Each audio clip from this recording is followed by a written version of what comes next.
FFIV earnings after the close. F5 Networks, what a nice trading vehicle today. We've had a lot of movement going into the earnings. This is the one that reported the last quarter dropped $37 in after hours.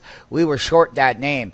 That live trading video in after hours in January 2011 quarter, go to stockmarketfunding.com, type in the search box FFIV, you'll find it there. Now we're getting ready to party again, and here it is. Here's that long uptrend, very short. We're coming up to a double top, closing toward the highs on FFIV.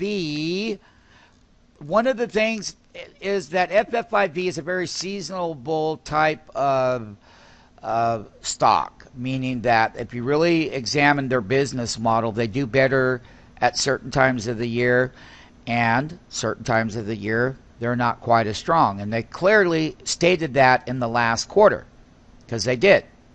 So we're going to be watching to see what these margins are about, and have the profit margins changed, has the backlog orders changed, and where are the inventory channels and supply chains in this name, okay?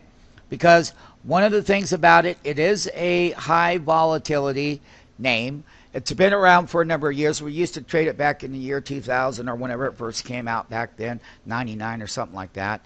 The thing about it is we've followed those earnings very carefully. There could be a great upside to the name that we would take in after hours, or if they don't do well and they're still contracting from the last quarter in January 2011, then there would be a fairly decent downside. The stock has been sold off since the last quarter. They have a chance to show up. We'll be doing the live after hours video on these names. And we are about 17 minutes to the closing bell. So key is in the name is where are the margins? Where are the inventories? What kind of bookings do they have? And has the revenues increased or decreased?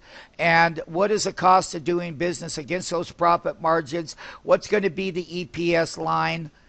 That's really all the retail model, which we don't even care about. We're making a market between the public. We could care less. This thing wants to go up, we go up with it. This thing wants to go down, we're going down with it. We're making money. It doesn't matter to us like it does to the public, because we're here to make a market either on the upside to it or to the downside. And we'll see you in after hours.